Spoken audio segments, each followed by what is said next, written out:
Bienvenue sur ma chaîne Titel Livre BD. Salut les amis. Alors, vous allez encore entendre ma voix à la Barry White, hein, parce que en fait aujourd'hui, donc dimanche 28 avril, je filme 2 vidéos que vous avez déjà vues la semaine dernière, qui est sur le festival BD à Québec, donc mon expérience là-bas. Puis je filme aussi en fait un avis lecture sur 8 BD, je crois. 8 ou 9 BD, je me souviens plus, que je vais absolument vous partager parce que il y a des bonnes lectures, mauvaises lectures, c'est un petit peu toujours un petit peu comme ça, mais je les ai classés par ordre de préférence cette fois-ci. Donc on va pas encore attendre 15 000 ans, hein. On va démarrer tout de suite. Alors moi j'ai lu, comme juste avant de filmer cette vidéo, j'ai lu cette BD-ci, donc qui est scénarisée par Jean-David Morvan et dessinée par Roberto Melis, qui est d'après un roman de Thomas Roca, ou Rocat, je ne sais pas comment ça se prononce, qui s'appelle L'honorable partie de campagne chez Sarbacane. Alors je l'ai mis en premier dans cette chronique aujourd'hui parce que j'ai trouvé le dessin magnifique, vraiment. L'ambiance est superbe, je vais vous le montrer tout de suite. Comme je vous disais en fait en vous la présentant en bouco la semaine d'avant ou la semaine de je sais plus quand, bref je sais plus quand est-ce que je publie mes vidéos, mais je vous avais parlé effectivement que c'est tout bleu, tout rouge, tout gris, tout ça. Puis c'est quand même assez, juste ça là, c'est quand même assez magnifique, vraiment, le dessin est superbe, superbe, comme je vous dis il y a des couleurs qui sont mélangées et tout. Puis l'histoire en fait effectivement c'est Tokyo 1922, où on va suivre en fait un personnage, un étranger, qui se pointe au Japon et qui flash en fait sur une petite japonaise sur un quai de gare et qui l'invite en fait à aller visiter un endroit au Japon. Et il va s'en suivre en fait pas mal de déboires, donc on va le suivre lui, on va suivre d'autres personnages aussi. Et en fait, pour vous dire mon sentiment brut et dur, qui date de... ça fait 20 minutes que je l'ai fini, j'ai absolument rien compris. Enfin, j'ai pas compris en fait. J'ai pas vu de fil rouge, j'ai pas vu, j'ai pas éprouvé d'intérêt aux personnages qui ont été décrits. Ça m'a beaucoup surprise. Par contre, ce que j'ai beaucoup aimé dans cette bande dessinée là, c'est qu'effectivement c'est tout un univers japonais qui a été remis au goût du jour entre guillemets, parce que c'est quand même les années début du XXe siècle. Et on suit effectivement tout un univers, toute une mentalité en fait japonaise qui est j'allais dire vraiment vieille, enfin vraiment passé mode. Euh, les femmes sont vraiment considérées comme, j'allais dire, de la chair à canon pour les hommes, dans le sens où on parle de geisha, on parle de sexualité, on parle de quelle façon effectivement traiter, comment est traitée la femme dans ce Japon du début du XXe siècle. Je suis restée un peu soufflée, j'avoue. On voit aussi la dualité entre l'étranger qui arrive au Japon et de quelle façon il est considéré aussi. Il y a des scènes où un homme doit effectivement se faire laver avant de rentrer dans un sauna. En tout cas, j'ai été dépassée par les événements, honnêtement, en lisant cette BD-là. Je vous dis, le dessin est absolument superbe. On suit aussi un chef de gare qui est complètement coincé dans les conventions, effectivement, japonaises, qui doit respecter son alter ego. En tout cas, je me suis sentie en décalé total en tant que, en plus française installée au Québec. Peut-être qu'il y a peut-être de ça aussi, hein. Mais je me suis sentie complètement décalée. Peut-être que je lise le bouquin, je pense, parce que apparemment le livre de Thomas Rocat, ou Roca, en fait, a défrayé la chronique, d'après ce que j'ai compris. Mais je me suis dit, par contre, effectivement, ça dépeint extrêmement bien, je crois, tout cet univers-là au Japon. Puis, mon Dieu, mais c'est passé date. Pourtant, ça fait pas si longtemps que ça. 1922, c'est il y a un siècle, finalement. Mais wow, je me suis dit, tabarouette, au secours, on a vraiment dépassé tout ça. On est rendu complètement ailleurs. Et je me dis, il y a un fossé entre cette époque-là, en plus au Japon. Je ne sais pas comment est le Japon aujourd'hui. J'espère que les femmes sont mieux respectées qu'à l'époque, parce que, enfin, je veux dire, dans leur féminité, dans leur droit à exister, dans leur droit à être, j'allais dire, l'égal de l'homme, pas l'humain, mais l'homme. En tout cas, vraiment, Faudrait que je la relise à un moment donné, je pense, parce que je me suis dit, au secours, au secours. Mais c'est bien que ça a été mis en BD, parce que jamais j'aurais eu l'idée d'aller lire un roman de cet acabit-là. Donc oui, non, vraiment, bah, dites-moi ce que vous en avez pensé si vous l'avez lu. Je ne l'ai pas trop vu passer sur les réseaux sociaux, sauf au moment où il est sorti. Donc je sais pas, vraiment j'ai été surprise. Bref, je ne vais pas y rester 15 plombes. Hein. Ensuite, toujours dans mes préférences, effectivement, jusqu'à atteindre un frôlage coup de cœur vers la fin. Un frôlage coup de cœur, même un coup de cœur, je dirais, effectivement. J'ai lu chez Grand Angle, scénario Isabelle Sivan et dessin et couleur Bruno Duhamel. Là, je parle effectivement de deux sœurs. C'est chouette, c'est une bonne BD, c'est une chouette histoire. Encore une fois, c'est vraiment ces deux cocottes-là là, qui se bouffent le nez depuis plusieurs années, qui vivent dans une même maison mais séparées en deux. Donc il y en a une qui est effectivement très sportive, écolo et compagnie, l'autre qui est baba cool, mais qui se préoccupe pas forcément de son environnement. Mais c'est ça, mais à un moment donné, effectivement, le propriétaire de cette maison-là décide de vendre le bien. Alors 700 000 €, accrochez-vous, quand même. Puis les deux sœurs, en fait, je dirais, font un retour sur elles-mêmes, surtout sur leur relation à toutes les deux, pour savoir si elles vont acheter, vendre, rester, pas rester, si elles vont racheter toutes seules ou pas toutes seules. Donc c'est assez chouette. Donc là, elles rentrent toutes les deux effectivement dans leur maison. Le dessin est vraiment super, j'adore. Enfin, moi, je trouve ça vraiment cute. Donc là, vous pouvez voir une double page où chacune de son bord du mur. Puis vivent chacun, quand on peut voir les environnements de chacune, c'est vraiment marrant à voir. Parce qu'il y en a une où il y a plein de tableaux à l'ancienne, il y en a une où c'est minimaliste. Il y en a une qui essaye de méditer pendant que l'autre elle joue du trombone. En tout cas, c'est vraiment marrant. C'est vraiment chouette comme tout. Il y a un chat aussi qui se balade d'un côté et de l'autre, comme vous pouvez le voir ici. Vraiment cool, il est marrant comme tout. Le chat qui appartient à la sœur Baba Cool, mais qui vient visiter aussi la femme sportive qui travaille en fait dans la finance. Donc c'est assez marrant. Donc effectivement, elle découvre le mot délivré par le propriétaire qui leur dit vous avez 6 mois pour dégager ou m'acheter effectivement la chose. Donc non, c'est très chouette. Ça suit le parcours de ces deux femmes, effectivement, même durant leur enfance, de se rendre compte que pourquoi est-ce qu'elles se font la gueule parce qu'elles se sont bien aimées avant. C'est mignon comme tout, c'est sympathique. C'est traité vraiment sur un ton humoristique vraiment chouette. Moi j'adore le chat, qui fait un peu le lien effectivement entre les deux. Donc c'est une BD très chouette, sympathique, que je peux vous recommander effectivement en lecture. Ensuite, je me suis enfin décidée à la lire, parce qu'on l'a vu passer sur les réseaux sociaux avec du bon et du moins bon, effectivement, plutôt du bon que du moins bon d'ailleurs. Là, c'est chez Dargaud, puis c'est Jordi Lafèbre qui fait scénario et dessin. Moi, j'adore son dessin, j'adore sa façon de voir la vie, j'adore effectivement sa façon de créer une histoire. Donc là, on parle de Je suis leur silence.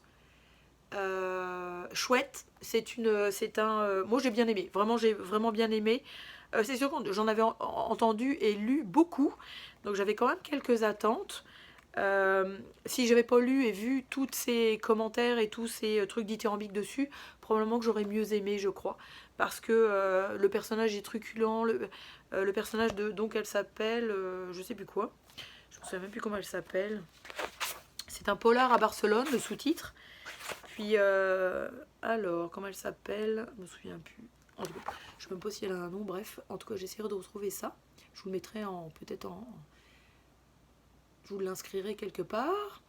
Donc, c'est elle qu'on suit, qui, en fait, parle à son psychiatre d'un meurtre qu'elle a découvert et sur lequel elle mène une enquête. Puis, en fait, ce personnage-là est très, très rigolote. D'abord, des tatouages un petit peu partout sur le corps, ce qui est des indications, des fois plus des phrases ou des trucs un petit peu particuliers. Puis, en fait, elle est accompagnée de 3 personnages qui l'aident dans sa façon d'être ou dans sa façon, effectivement, de mener son enquête, qui sont 3 personnages qui sont morts, en fait. Donc non, c'est vraiment... moi j'adore, le dessin est lumineux et beau comme tout. Elle est spéciale, vraiment bizarre. Elle est vraiment frappée de la tête en fait. Tiens, je vous montre les trois personnes en fait qui lui parlent souvent et qui la raisonnent et qui la remettent un peu des fois sur le droit chemin. Qui la remettent un peu sur les bons rails. Non, c'est assez sympa en fait. Moi j'ai bien aimé. Vraiment j'ai bien aimé. Le dessin dessert encore une fois très bien le propos de Jordi Lafèbre, vraiment. J'ai trouvé ça vraiment cute comme tout. Des fois, elle me tape un peu sur les nerfs parce qu'elle est vraiment très libre de tout, en fait, libre d'être, libre de ses manières, de sa façon de raisonner. Elle fume beaucoup aussi, ça m'a un peu saoulée. Mais c'est ça. En fait, non, elle résolut l'affaire effectivement assez rondement, disons. Donc ça, j'ai bien aimé. C'est une BD, ouais, non, qui valait le coup, effectivement, des chroniques positives que j'en ai vues, effectivement. Ensuite, je me suis aussi décidée à lire ça. Comme vous avez pu voir dans le titre de ma vidéo, c'est quand même, j'ai lu que des BD récentes. Donc je crois que la plus vieille est sortie en août 2023, puis la plus récente, qui va être un des derniers, c'est comme en janvier 2024. Donc je me suis dit, on va arrêter avec les momox et vieux bidules. Donc je me suis mise à un espèce de défi à lire les bandes dessinées les plus récentes, finalement. Parce que comme je vous explique à chaque fois, effectivement au Québec, on les reçoit comme un mois et demi après. Donc on arrive un petit peu après la bataille, mais c'est ça, bref. Donc là, cette fois-ci, cette BD-là, c'est chez Dupuis. Alors, scénarisé, on sait pas, je sais pas, c'est à quatre mains. C'est Garino et Toussaint. Je pense que Toussaint est plus à scénariser, je crois. Enfin, je sais plus. Bref. Et là, on parle de Les vies de Charlie. Très chouette BD, en fait. Ça augmente encore d'un cran. Enfin, je mettrai un petit peu Je suis leur silence et les vies de Charlie, en fait, un petit peu à égalité au niveau de mon appréciation. Parce que d'abord le dessin est super, vraiment le dessin est magnifique, encore une fois. Vraiment, je sais pas si vous voyez ça, mais c'est waouh, j'adore. J'adore.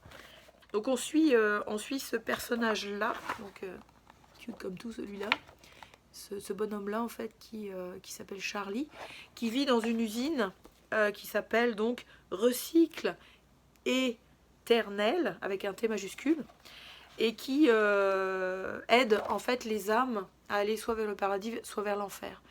Donc il y a toute une imagination en fait dans cette BD là qui est vraiment sympathique comme tout, j'avoue. Puis à un moment donné en fait ça va virer un peu en une enquête un petit peu policière ou d'essayer de retrouver en fait l'âme d'une personne décédée. Puis on va se rendre compte qu'il y a plein de liens en fait qui sont existant entre les personnages. Donc c'est vraiment marrant, surtout avec ce personnage-là, Charlie. Puis, donc ça parle de plein de choses, ça parle de la vie, de la mort, de la réincarnation, de la joyeuseté effectivement de ce personnage-là qui navigue dans cette usine-là, qui va découvrir lui aussi en fait l'enfer et le paradis. Donc de quelle façon sont imaginés ces deux endroits-là. C'est pas violent, c'est doux. C'est naturel, je dirais. Il y a beaucoup de fantastique dedans. Il y a un petit peu de fantasmagorique, d'onirique, de joliesse. Vraiment, c'est vraiment chouette comme tout. Les pages sont, enfin, je vous dis, les dessins sont quand même magnifiques, vraiment. Il peut y avoir un petit peu de violence, mais non, c'est vraiment chouette. Il y a une très très belle imagination, vraiment, pour parler de la vie et la mort. C'est une très très chouette bande dessinée. Il y a des personnages qui sont extrêmement bien campés avec leur personnalité, leur façon d'être, de réagir effectivement aux événements extérieurs, etc. Donc ce personnage-là est extrêmement attachant, vraiment. Puis l'histoire, je vous la dévoilerai pas parce qu'il faut la découvrir par vous-même. C'est vraiment chouette. C'est vraiment une très très très très jolie histoire. J'ai beaucoup aimé. Beaucoup aimé. Ensuite, on passe à un genre complètement différent, qui est plus documentaire réel, sur un événement qui a vraiment existé. Donc là, on passe chez Le Lombard, puis c'est scénarisé par... Et là, on ne sait pas encore, ça perd l'hypopète, je devrais m'enseigner avant. En tout cas, parce que les dessins sont vraiment beaux. Donc c'est Gendreau et Mayenne, et là, on est sur le mystère du col Dyatlov. Donc c'est un événement qui a vraiment existé, donc ça, c'est 9 alpinistes qui qu'on a retrouvés morts, qui sont égarés en fait au col Dyatlov du 1er au 2 février 1959 et ça reste un mystère. Donc moi je vous dis le dessin, waouh, j'adore. Ça ressemble un peu au dessin de Munera, je pense. Si vous êtes d'avis, je trouve que ça ressemble pas mal un petit peu. J'aime beaucoup. Je suis infoutue de dire si c'est un dessin réel ou si c'est fait sur ordinateur, je ne sais jamais. Ou alors des fois c'est flagrant donc je peux arriver à le lire mais là j'ai aucune idée. Ça semble dessiné à la main, scanné et recolorisé à l'ordinateur, j'ai aucune idée. Bref, donc là on suit effectivement, alors moi je vous dirai pas les noms parce que tout ça c'est en russe. Les noms des personnages, j'ai pas. Là, je vous montre effectivement les 9 qui se sont égarés. Je pense que lui, donc lui, ici, est la personne qui va faire soit le reportage, soit je me souviens plus trop comment ça marche. Sacha, non, il fait partie des gens qui vont disparaître. Puis ils vont découvrir effectivement les cadavres disséminés comme sur une trajectoire étrange. Ils vont découvrir la tente détruite de l'intérieur. Ils vont découvrir des cadavres qui ont de la radioactivité, d'autres qui n'en ont pas. Des cadavres qui ont été vidés de leur sang, pas d'autres. Des cadavres qui sont enterrés, d'autres pas. En tout cas, c'est vraiment bizarre. C'est vraiment étrange. Puis les théories sont diverses et variées. Soit ça parle d'extraterrestres. Ça peut parler effectivement... alors, il y a un dossier à la fin qui est extrêmement intéressant, qui laisse planer le mystère parce qu'on ne le sait toujours pas. Il y a plein d'hypothèses qui sont mises en place, plein de vérifications qui peuvent être... qui ont été mises effectivement grâce à la modernité des moyens d'analyse. Donc ils sont encore à se demander ce qui s'est vraiment passé. C'est des jeunes en plus, donc c'était vraiment des personnes qui étaient vraiment en forme. On suit quand même le parcours imaginé aussi par les 2 scénaristes. Qu'est-ce qu'ils ont pu vivre, donc on les suit avec cette couleur-là. Effectivement, là c'est plus le retour à la normale. Mais effectivement, la couleur quand on les suit, c'est ça. Donc j'ai trouvé vraiment le concept intéressant. L'histoire très très très très intrigante, vraiment. Surtout que ça reste un mystère. Donc on peut faire marcher son imagination là-dessus. Mais j'ai vraiment vraiment beaucoup aimé effectivement cette BD-là. Vraiment vraiment beaucoup. J'ai trouvé ça vraiment super intéressant. Ensuite, une bande dessinée qui vient de ma palle Printemps 2024. Que j'ai lu et que j'ai beaucoup, beaucoup, beaucoup apprécié, vraiment. Donc là, on passe chez Rue de Sèvres. Puis c'est, alors, scénarisé, encore une fois, scénario Pauline et Jean-Blaise Gian. Et le dessin est de Sébastien Corbet, couleur Sébastien Corbet pardon, et Éric Lepape. Et là, on parle de Au nom du Fils, dans l'enfer de la prison de San Pedro. Alors, je vous en ai fait, je vous avais fait un topo quand je l'ai reçu. Je vous ai fait un topo quand je vous l'ai présenté dans ma palle. Donc là, je vais vous faire un topo, effectivement, de ce que j'en ai pensé. Alors, le dessin, j'adore. Ça reste sur ces couleurs-là, en fait, marron, grise, très monochrome, très sombre aussi. Parce qu'en fait, on va suivre un homme qu'un appel de Bolivie fait basculer en quelques secondes. Son fils Max est mort à l'autre bout du monde dans la prison de San Pedro. Il récupère toutes ses économies, il gratte ses fonds de tiroir et il part en fait comme enquêteur dans la prison de San Pedro pour savoir pourquoi son fils est mort. C'est assez génial. J'avoue que on découvre tout un monde, on découvre la mafia en fait, parce que cette prison de San Pedro n'a pas forcément de... C'est pas une prison classique, c'est une prison qui est surveillée alentour, donc il y a plusieurs portes de sortie qui sont surveillées par des policiers. Mais c'est une ville, dans la ville. Donc cette ville-là, en fait, est régie par les prisonniers eux-mêmes. Donc c'est assez fascinant de découvrir ce monde-là. C'est complètement cinglé, en fait, de voir que les mafieux dirigent ça, que les abus de pouvoir se font, que la drogue circule autant comme autant, que les meurtres se succèdent. En tout cas, c'est du gros n'importe quoi. Puis en fait, son fils faisait une enquête, lui aussi, par rapport à cette prison-là. Et le père va prendre le relais, en fait. Il y a aussi un personnage qu'on suit, qui est un jeune garçon, qui lui vit de trafic aussi dans cette prison-là. Il rentre, il sort, il rentre, il sort. C'est ça aussi qui peut arriver dans la prison, en fait, dans cet univers-là. En fait, on peut rentrer et sortir, pas librement, mais si on arrive à graisser des pattes, on peut arriver assez facilement à avoir effectivement des contacts intérieurs. Puis c'est une réalité que je ne connaissais pas du tout. C'est une réalité qui fait peur, je trouve. C'est du gros n'importe quoi, encore une fois. Je trouve que l'humain, des fois, c'est aberrant. En fait, c'est une prison, mais c'est pas une prison finalement. Même si les gens sont enfermés là-dedans, ils vivent leur vie, ils continuent en fait à vivre leur vie de façon extrêmement négative, puis avec tous leurs travers et leur façon de faire qui est du gros n'importe quoi. C'est fascinant, encore une fois, c'est désespérant, C'est un regard effectivement extérieur qui est apporté sur cet univers-là, qui est vraiment fascinant. Je vous la conseille, je vous conseille d'apprendre de quelle façon effectivement cette prison-là existe, donc en Bolivie. Puis j'ai plus de mots pour le décrire, c'est vraiment fou quoi. Puis alors là on frôle le coup de cœur, je dirais on frôle vraiment de très très proche le coup de cœur. C'est une BD qui sort un petit peu de l'ordinaire pour moi, dans ce que je lis habituellement. Là on est chez Casterman, puis c'est scénarisé et dessiné par Jennifer Daniel, et on parle de l'expert. Le dessin est particulier encore une fois, que j'ai appris à aimer, alors là je vous dis, j'ai aucune idée si c'est fait sur ordinateur ou fait à la main, j'aurais tendance à penser sur ordinateur je crois. C'est carré, bizarre, vous voyez les personnages sont un peu de cette façon là, les couleurs sont quand même assez pastel. On va suivre, je vais essayer de vous trouver le bonhomme, on va suivre en fait ce monsieur là qui travaille dans une morgue et qui en fait va mener une enquête encore une fois. Je dis encore une fois parce que souvent c'est des enquêtes finalement, sur un accident de voiture qui va complètement changer sa vie en fait. Parce qu'il va commencer, son enquête va le mener loin.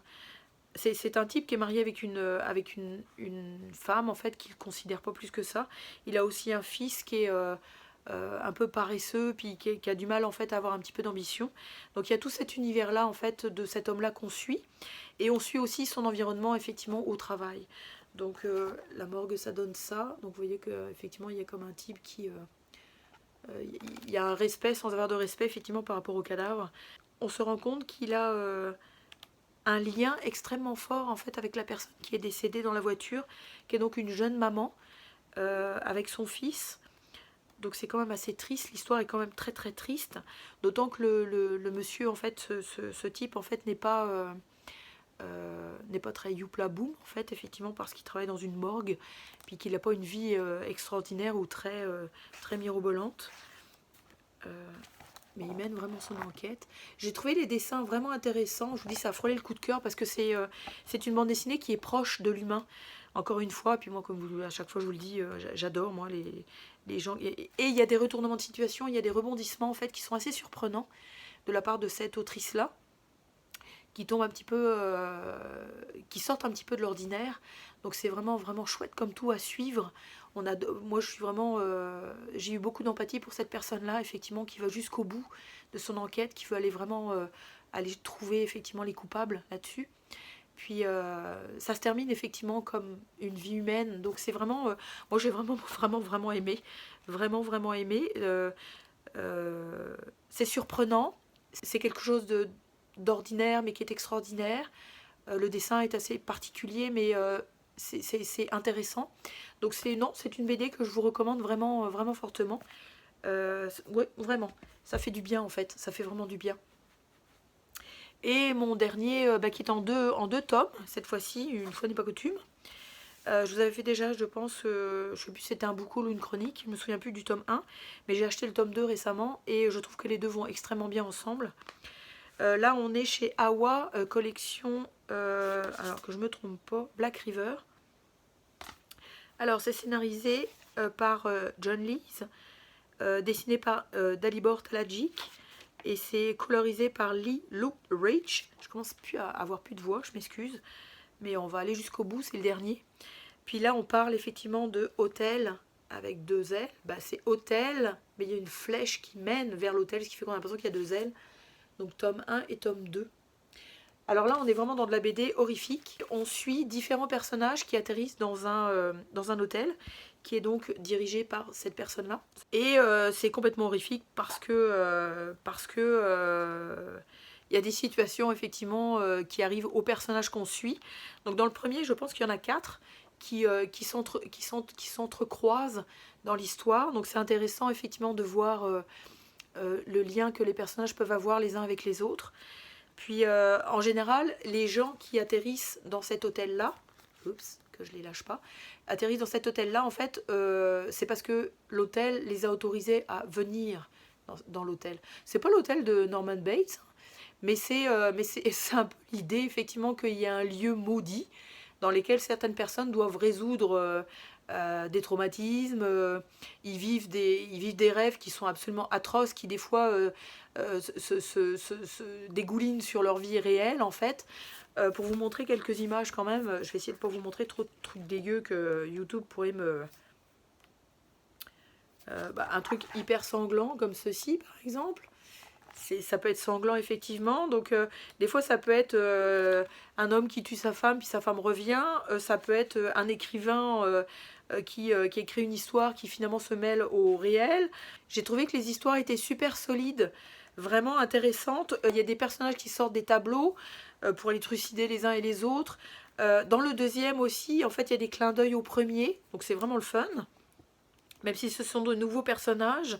J'ai trouvé que dans le deuxième, les histoires étaient un petit peu plus longues, donc un petit peu plus élaborées, donc j'ai trouvé ça vraiment intéressant. Il y avait plus de suspense, le suspense avait plus de temps pour se mettre en place et exploser effectivement vers la fin. Les personnages étaient un petit peu plus rough, un petit peu plus durs, un petit peu plus au secours, on a envie de c'est vraiment de les baffer ou de les remettre sur le droit chemin. Puis il n'y a pas forcément de conclusion très positive, parce qu'effectivement tous les personnages vivent des trucs extrêmement difficiles. Comme vous voyez, le dessin est un petit peu... ça donne ça en fait. C'est très agréable à lire effectivement. C'est assez effrayant parce que le dessin est vraiment bon. Le dessin est vraiment excellent. Vraiment, vraiment. Moi j'avais vraiment l'impression de voir un film